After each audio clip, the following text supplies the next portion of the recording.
Hello, welcome to Nikki Nights. I love that it tells me that I'm using the computer audio. It tells me every time I sign on comes across. But you guys know Zoom. We've all been using it with the quarantine.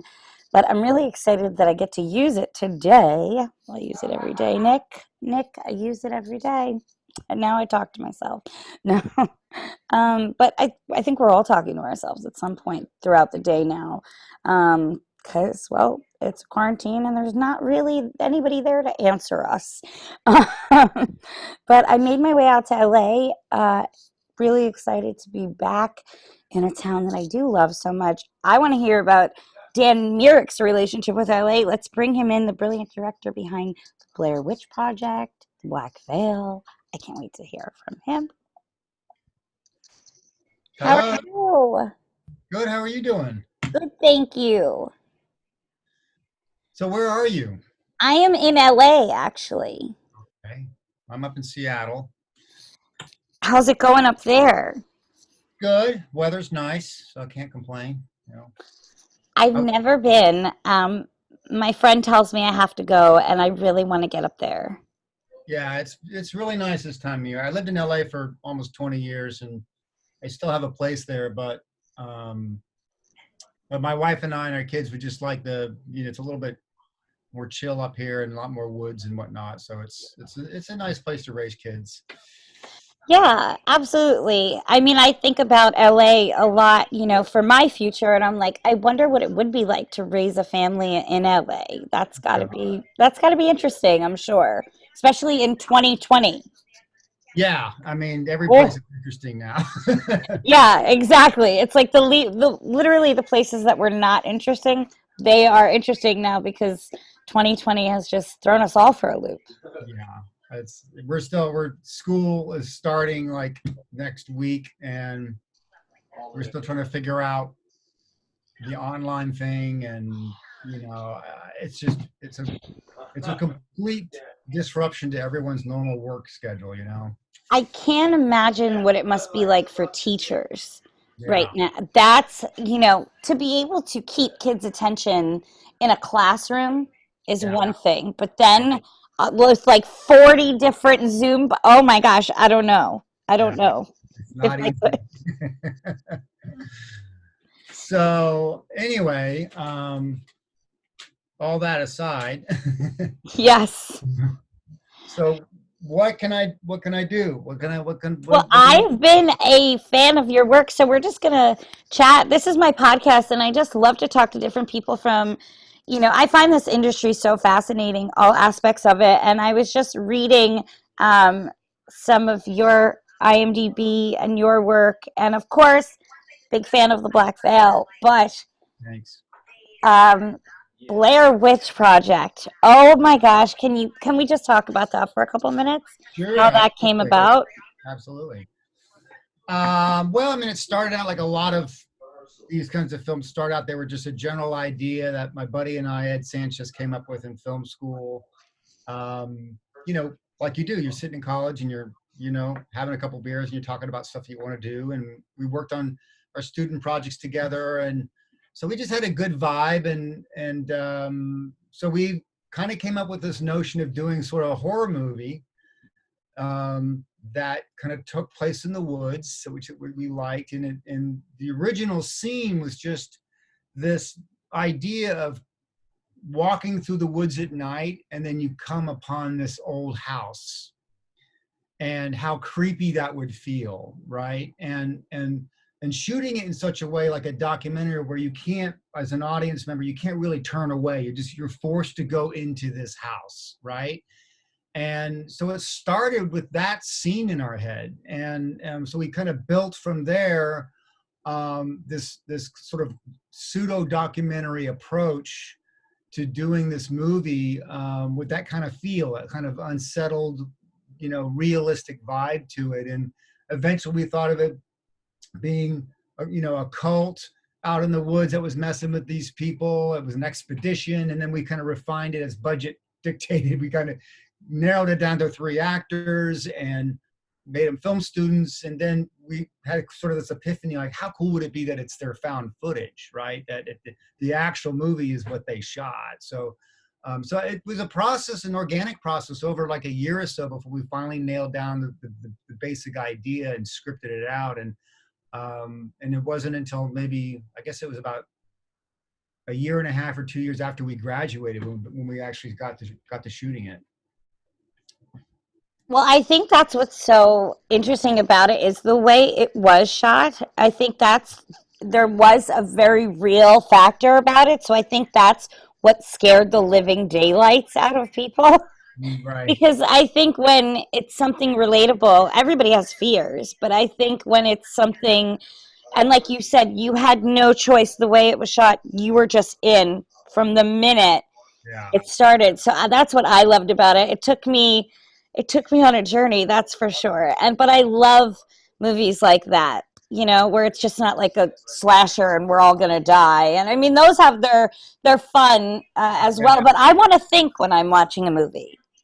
No, I love those kinds of films too. I grew up on them, and a lot of times they're more funny than they are scary, right? So it's kind of fun to watch those. So they're their own kind of ride, which is cool. But I think for Ed and I, you know, I grew up on films like The Omen and The Exorcist and Shining, and those films they weren't considered horror films. They were just considered great films. I mean, Yes. incredible stories, well written characters, like the execution is superb, cinematography and all that. And you left the theater disturbed. I mean, really freaked out, right? And we wanted to kind of get back to that primal fear again, like what really scares people, what scared us as kids, and and so we took this documentary approach because once it was cheap, it was cheap to shoot that way, but we were a product of our own age. Like, reality TV was just coming into play, and the internet, and 24/7 news, and there was just something about that documentary format that just worked on a different part of the brain. And so, yeah, and I give a lot of credit to the actors because it's a different. I mean, you're an actress. It's a different kind of approach to the material when you're having to improv a lot, then everything is mapped out beat for beat on a script. So you need a different kind of skill set to really make that play on camera and not sound and feel rehearsed and scripted, right? Yeah. So you needed a special kind of actor that could do that as well, and those guys really pulled it off for us. How did you come about casting them? Well, we held auditions over the course of about a year. We had some in LA, we had some in New York, we even did some in Florida where we were based out of, and we sort of took a different approach to the casting process, knowing that we wanted people with really good improv skills. When you walked in for the sign-in sheet, we would hand out a paragraph on paper to each actor that came in, and all it said on it was, "You're coming in for a parole hearing. You've been in prison for 12 years. Plead your case." So they walked into the casting session very much like you would expect a parole hearing. It's a table with camera Yeah. and people, same kind of vibe. And if they weren't in character when they walked into the room, then we kind of knew they didn't get it, right? Yeah. So that was a big part of the screening process. So they would sit down and start pleading why they should be released or whatever. And about 30 seconds or a minute into their spiel, I would stand up and I'd point to the roof. My plumbing's been leaking for like a week now. Can you tell me how much it's going to cost? And they just have to snap into plumber mode Right. and we would shift gears on them like that just to see how quick they were on their feet. And that process really allowed us to sort of like refine it down to the people that were really smart, really capable, and we needed them to be able to think on their feet when we were shooting the film. And so got it down to like about 20 people after the course of several months. And then it was just about matching up the chemistry, workshopping the ones that we really liked and seeing how they all work together. And Heather Donahue, really blew us away because we had originally had 3 guys cast in the film, and she came across as the strongest personality of all of them, and really sold us on that you would believe that she would be relentless, and that those guys would follow her into the pits of hell, right? So yeah, a lot of it was us, letting the actors and to kind of tell us what they wanted. So that was it was a great. I love the casting process. I really learned a lot from that whole experience. I love that. And I mean, you were talking about being on your toes and for the performances, but I gather that filming in the woods like you did, you had to be on your toes. What was one of the maybe wildest things that happened that you didn't see coming? Well, I mean, a lot of it. I mean, we had this process by which we wanted to kind of minimize the presence of a film crew around the actors. We wanted them to be able to stay in character as much as possible. Sure. And so our whole modus operandi, if you will, was they were instructed to. We gave them GPS things that they had. Hunters had these GPS handsets. We didn't have cell phones really back then that had that. So we had waypoints all programmed into them that we mapped out like a week before where all the campsites were, so they could navigate to the next campsite without having anyone having to show them through the woods. So they could just walk the way the crow flies to the next campsite. And when they got there, there was a milk crate with their supplies, more food. They could put their old batteries and recharge batteries. But there were directing notes we had for them that they had to open up, and they'd read these directing notes to make any adjustments to the character. Because Ed and I were following them in the woods behind them as they were doing their thing. So an example would be like Heather would get a note and say, continue walking south all day long. Right. Don't stop no matter what. And then we give Josh a note that would say, sometime this chick doesn't know what the hell she's doing. You need to freaking take control. But we'd let them decide when the right moment I see. would work. So there was a time where, Josh went off and just got lost. And we were like, is he in character? Is he Right. Is he playing a moment, or do we really need to go find him? Do we need to send out a search and rescue crew? Exactly. So we had one of those, and it was based on this sort of trust. Like, we were trusting that they were knowing what they were doing. We allowed them that stage to play in character, but we had to keep them on a narrative path and rein them back in whenever they go too far afield. So yeah, we had a lot of those moments where nobody was really quite. We even had a safe word called, we said taco. We say taco, taco, taco. All right, everyone, we're back to reality. We'd have to make adjustments, but right. So yeah, it was really an experiment, and every now and then we'd have one of those moments where like, are we in the movie now, or are we in reality? Right. Is art imitating life, or is life imitating what's happening? Yes, I get that on a different level, because Hairspray is kind of mirrored. My life has mirrored it in certain ways. But Right. that filming experience just sounds fascinating, because, I mean, you spoke about trust. And when you're on a project with a director and the entire team, there is a massive level of trust. But to be out in the wilderness and getting notes, Yeah, and and you got to really hand it to Heather. I mean, here's this woman. hats off to her. And she's like, she met us in the casting session like 6 months earlier, right?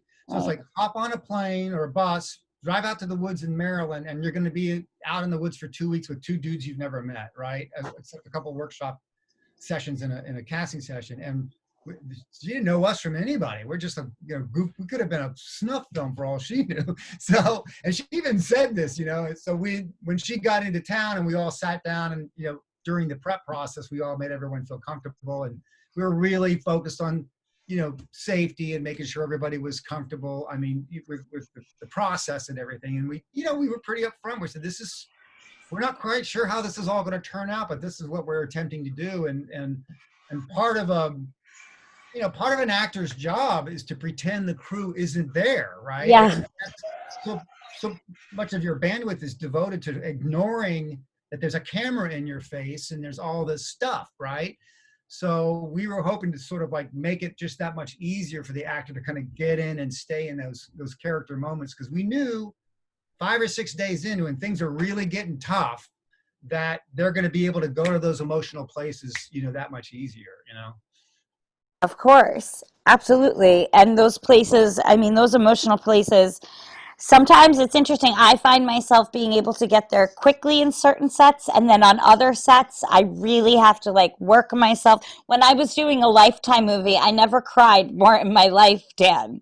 Right, right. It was just like that at one point I was like, I think the tears have dried up. I don't know if I can anymore because Yeah, I've been yeah. crying for 7 days straight. No, and it's that's the one thing that's kind of hard to convey to producers and studio people and all. Is that, I mean, everyone wants to rush, rush, rush, rush, right? But a set, is this bubble, right? And it's an emotional bubble for the actors and for the director to try to channel everything else out. That's why I always like this minimalist approach to shooting films, because at the end of the day, nobody cares what's just outside the frame, how cool your rigs are, your cameras, and nobody gives a damn. So it's really what's in the eyes, what's in the emotion of the actor, and so we sort of just took that to the extreme on Blair. And like I said, I've learned so much from that experience that I apply to all my films, and trying to get people to understand that it is trust. It's about I have to earn your trust as a director, and vice versa. And so when we're in the field of battle, we got to be okay with being vulnerable, right, on both sides.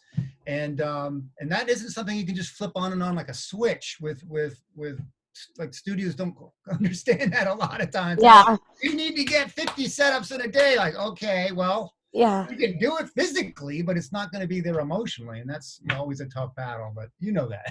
Oh, sure. I sure do. Yeah. And somehow we managed to get there, and we Get do. there. I mean, that's why you get the big bucks, is that you find a way, right? So Yeah, some days on Hairspray, I would just look at our director, and the whole crew amazed me because I'd be like, I don't know how this whole operation happens, and we end up getting, it blew my mind. And but it also had me looking back to films that I grew up watching that made an impression on me, and I look at them and I think of one of my favorites, Mary Poppins, and I go, oh my gosh, how ahead of its time that was, with the yeah, flying and yeah.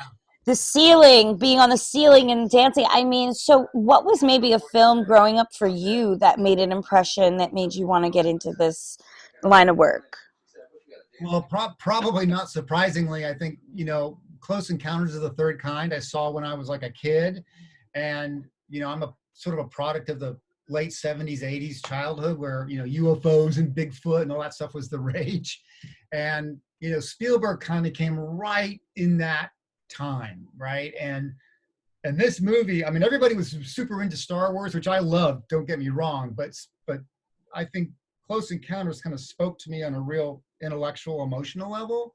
And I watched that film, I go, and like, oh man, you can actually ride on an alien spaceship. They're not here to kill us. They're here to kind of, hang out and be our friends, right? And so that really spoke to me. The execution and the character, the Dreyfus character, was just so well done. And so that had a big impact on me. And I remember leaving the movie theater thinking, this is how I want to make people feel. This emotional response to this experience is I want to make people feel like this. And so that's really what got me sort of in the spirit of, how do I figure out how to do this? How do I figure out how to make movies? And yeah, that's really kind of one of the sort of seminal moments in my life was that. And then of course there's other great films that I'd watched throughout the years. And, I grew up on Kubrick films and, Oliver Stone and, those, Apocalypse Now was like almost like a religious experience, so there's just, it was just a great time to be alive during filmmaking. That whole rat pack of incredible filmmakers were really at their height. And it was just, I was very fortunate to be around, to be lucid in that age, to be able to watch those films at that time. Is great. I mean, I grew up, when I remember my personal experience with horror movies was I always wanted to be in one, but I was always petrified of them growing up. My mom would always tease me. She'd say, I'm going to make you watch The Exorcist. I still haven't watched it because I'm too afraid. No, I I know. I want to more than anything, and maybe I will while I'm out here. Just They're, get they're, over. they're talking about making a remake now, so it's I don't know how that'll work out, but yeah, it's a great film. The performance is fantastic, and but it was impactful. It was definitely scary. Um, Not for the faint of heart, I would say. Right. I mean, and then I also, one of my favorites that every time it's on, Silence of the Lambs, I think Anthony Hopkins, he's one of my favorite actors. And that was truly like the first, I don't even want to say horror, but I say psychological thriller that made me say, oh, I'd love to play a character like Clarice. And Yeah, I've been in a horror movie. It was a lot of fun. I took a very small role because I just wanted the experience of being on a horror set and seeing how it was different. And I found it to be a whole different vibe, but I yeah, loved it. yeah. I loved it. It was way more calm and Interesting how horror, like the whole horror fandom, and I've been to lots of horror festivals and whatnot, and they're the nicest people. They have the most fun and the most relaxed, and it's just this weird sort of like dichotomy. Like their films are all about evil and death and blood, and right. but just when the camera stops rolling, everyone's just so chill and having a great time. And there's so many. The festivals are the most fun to go to ever, and so I have a really good time with those folks. But yeah, I mean, it is. We were talking earlier. There are different kinds of horror. Like Sure. I'm sure the set of The Shining was a completely different experience than yeah, than half a dozen other films out there. So a lot depends, I think, on the vibe of the director and all that good stuff. But my experience has been that they've always been. I mean, I skew towards the psychological horror stuff. I'm with you. I like when characters are complex, and Shining or Silence of the Lambs is a perfect example of these multifaceted camera characters, sort of doing this tit for tat, this sort of intellectual gamesmanship between these two characters that is just so compelling to watch. So much tension, but not necessarily in your face, gross, Sure. gore porn. So I really like the skill that it takes to pull that off. I really appreciate those kinds of films. And I have to ask you, you brought up a remake, and I've always been curious. I've always wanted to ask a director, there are a lot of remakes being made of this project, that project. How do you feel about the remakes? Are you for them? Are you with them? Or is it like situational depending on the project? I mean, that's a tough question because I mean, there's certainly the nostalgic aspect to a film that you grew up with, like The Exorcist. Like, why do you even want to mess with that, right? Right. And it's like, but that again, I'm looking at those those experiences through the prism of my own experience, Sure. right? My son or daughter, who's now 11, um, you know, hasn't seen The Exorcist and has no reference point. Sure. So she may see the new version and go, "Oh, that's amazing, right?" And, "Oh, do you know that's a remake of an earlier version? Oh, really?" And it's like us with music. Right? I mean, we hear songs that we really like. Oh, there was an original version back in the '60s. Oh, Yeah. So I I hesitate to tell anybody that this is the way they should consume their art, Right. right?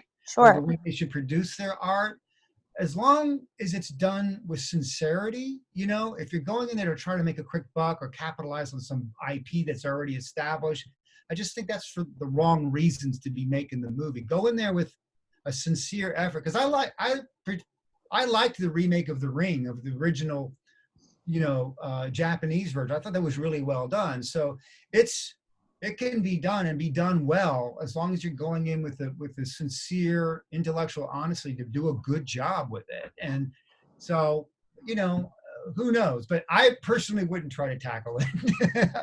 But It's a fine line. it It's one of is. those things like Hairspray was a remake. There had been, one before it, but ours was the full musical version.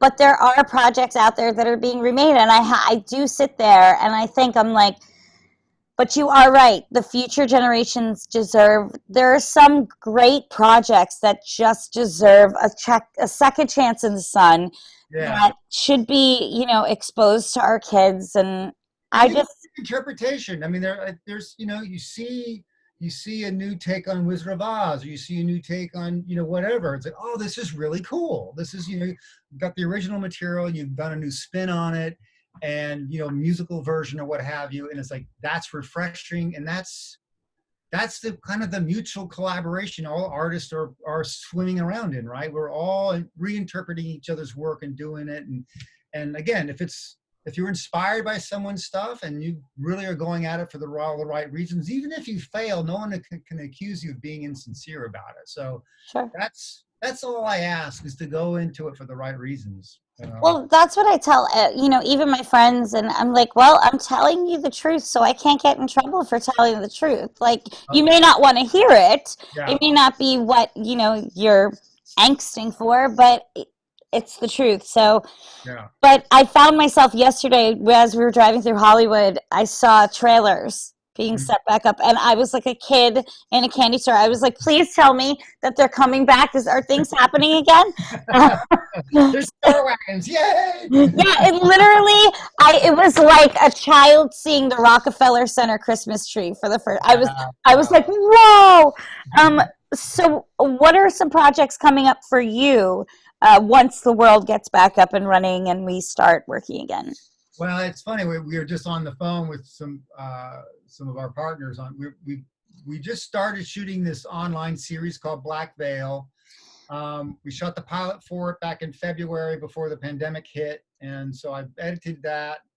Written by a friend of mine named Chris Peckinpah, and I directed it. And then we've got 5 more episodes to shoot with Jeffrey Reddick, who did Final Destination, and we've got Tom McLaughlin, who did one of the Friday the 13th movies, and Danny McBride, who did Underworld. So we've got a really good group of horror director writers that want to do these episodes for us. So once we get the all clear, we're going to be jumping back into production on that. I just finished a movie called Skyman that went into distribution. I guess it's been about 3 weeks now. We did a theatrical drive-in theater run. Oh, wow. How was that? Because there are a lot of those going on. It was awesome. So we did that, and now we're on Amazon and all the the usual suspects. But so that was a lot of fun. We shot that in Southern California, about a guy that claims he saw an alien when he was a kid out camping with his dad, and now he's turning 40 and he thinks it's coming back for him. So it's a little bit of a call out to Close Encounters in a way, but shot like a documentary. So and then I'm also writing a action horror script that that I'd like to shoot in a location that would be safe and be COVID friendly, which is best way I can describe it is like Shaun of the Dead meets Run Lola Run. so that's on the horizon as well. So yeah, I've been keeping busy as much as you can, right? So Sure. you know, but it's I been mean, really I cool. even found I started writing a script myself, and I found it with writing it with COVID in mind. Like, I was like, it's going to be way easier if we put the set here and it's just set here with these two people. And so, have you found that you're thinking with COVID in mind as well? Yeah, I mean it's an interesting question, because you're like, well, from a logistical production standpoint, you want to try to be able to keep things contained and manageable and where everyone's safe. And my particular script sort of takes place in the Everglades, so it's like, well, maybe we could just own like a cheap motel and Yeah. just everyone's quarantined there for several weeks and no one leaves. But Yeah. and at the same time, from within the story, it's like, well, how do you incorporate, is COVID a thing during the story? Do you have a party scene? What do you do? Is everyone wearing masks? I mean, Yeah. now you have all these considerations of like, well, what time frame is it set in, and are people dealing with COVID or not in the story? So, yeah, it's a weird thing that you have to kind of deal with on both levels. So, It is. But I mean, your creativity, it's going to I happen. I mean, I have to tell you, I worked with one of my dear friends, Amy Hurler, who just speaks so highly of you. Amy does. Um, Yeah. and so I was just so jazzed to talk to you today, and I've just been a big fan of your work, and Well, I thank you. really enjoy it. So thank you. Thank you. I enjoy it too. It's as it is. It's we kind of get to play in the sandbox, right? And people actually pay us to do this, which is kind of weird, but don't tell anybody. I know several times a day I check in with myself, and I'm like, it doesn't seem real that I get to that it's my job to like sing these songs and just and I feel incredibly lucky because I mean in times like these people turn to the arts more than ever, Yes. and I think it's great to know that your films, maybe my films, are a respite for some people in I these think so. times. They are. I mean, we all go to the arts for comfort, and I think, it's tragic what has happened. I just watched Hamilton online the other day, and I'm looking at these performances and the work that goes into just one play, right? Just the Yeah. amount of effort and all those people out of work right now. And aside from the immediate cost to them and their lives, it's the cost to the public in general. Like this, these performances and the sharing of this kind of collective, abstract, artistic stuff that only humans do is kind of put on hold right now. And it's really, I think, brought to full relief how important it is, right? I mean, my hope is you see those trailers on the street in LA, and once we kind of get COVID under control, there'll just be a flood of production. A lot of it motivated by people like, yes, we missed doing this, right? So I'm hopeful. I'm optimistic that we'll if looking on the bright side, as tragic as it has been, that we will have a new appreciation for the people that do this for us. So yeah. I agree. I agree. And I have faith that hopefully someday we'll work together. That would be great. A friend of Amy's is a friend of mine. Well, thank you so much for your time and stay well. You too. And I'll see you on the horror side. Okay, Nikki, take care. Bye. Bye. Up petrified. Your girl would sit here, okay? And I would be like, oh, no, no, mom. Mom, no, we're not watching The Exorcist. We're not, no, no, no, no. And so in my teen years, I started in Easy with a little Silence of the Lambs, went to The Shining, went to Misery. If they ever redid a remake of Misery, please, Nikki Blonsky for Kathy Bates's role. I'm just saying. You got to put it out there in life, guys. You have to put it out there. If you want something, speak it into existence. I know as crazy as it sounds, but I'm in Hollywood right now, walking around my friend's apartment going, yep, I want to just make a lot of movies and we're going to do it. And I think when you just speak it out into existence, anything is possible. So speak. Somebody's listening, and I'm always listening. You can always go on my TikTok, The Real Nikki Blonsky, and see me on there doing gosh knows what. Instagram, and we always hear you in the comments. So I am always listening, and I'm always sending you guys light and love. You know that. And I'm just having a blast hosting the show from LA. Today I'm going to go do some fun things, and I'm sure I'll be back around tomorrow for another episode of Nikki Nights. Well, I will be. I'm not sure. I know I will be. I have some incredible guests lined up, and but I'm sure I'll have some Hollywood adventures for you tomorrow. Till then, stay well, guys. Thank you, Dave.